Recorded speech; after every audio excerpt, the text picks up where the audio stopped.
আমি জানতে চাই শাহবাগে কত দ্বারা জারি ছিল। ভাই বোনের ভালোবাসা এমনই হয়।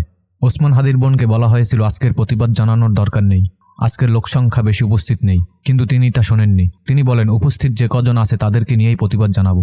তাই ওসমান হাদি হত্যার বিচারের দাবিতে যমুনার সামনে ইনকিলাব মঞ্চের নেতাকর্মীদের উপর হামলার প্রতিবাদে ওসমান হাদির বোন অল্প সংখ্যক লোক নিয়েই তার নিজ এলাকায় প্রতিবাদ জানান এবং ভাই হত্যার বিচারের দাবি জানান।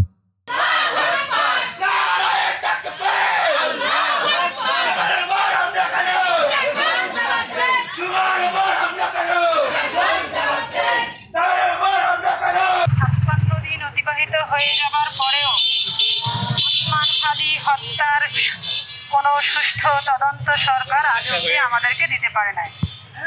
গতকালকে ইনকিলাব মঞ্চের পক্ষ থেকে বিগত 4 দিন থেকে সরকারের ডক্টর ইউনূস সাহেবের সাথে দেখা করার জন্য বিভিন্ন চেষ্টা ব্যর্থ হয়ে পিঠ যখন দেয়ালে ঠেকে গেল, তখন যমুনার সামনে তারা শান্তিপূর্ণ অবস্থান নিয়েছে।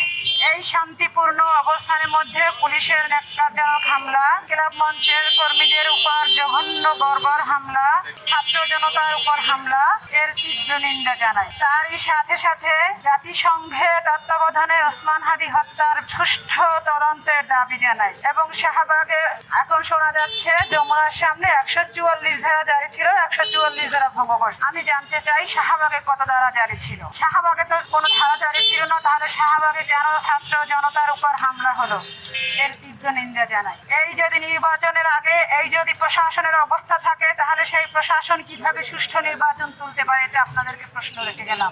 জাতির কাছে, দেশবাসীর কাছে আমার আবেদন, ওসমান হাদি হত্যার বিচার এই বাংলাদেশের মাটিতেই হইতে হইবে। আমরা ওসমান হাদি হত্যার বিচার ছাড়া ঘরে উঠবো না। ওসমান হাদির বাংলাদেশ গড়তে হবে, ওসমান হাদির রাষ্ট্র গড়তে হবে। এই রাষ্ট্রে আমরা ভারতের কোনো দাসত্ব মানবো না, ভারতের দাদাগিরি মানবো না। সামনে নির্বাচনে যারা ভারতকে পুঁজি করে ক্ষমতায় নিয়ে আসতে চায়, যারা ভারতকে পুঁজি করে বাংলাদেশের ক্ষমতায় বসতে চায়, অবশ্যই আমরা তাদেরকে ভোটের ব্যালটের মাধ্যমে পরাজিত করব। বাংলাদেশ জিন্দাবাদ, ইনকিলাব জিন্দাবাদ।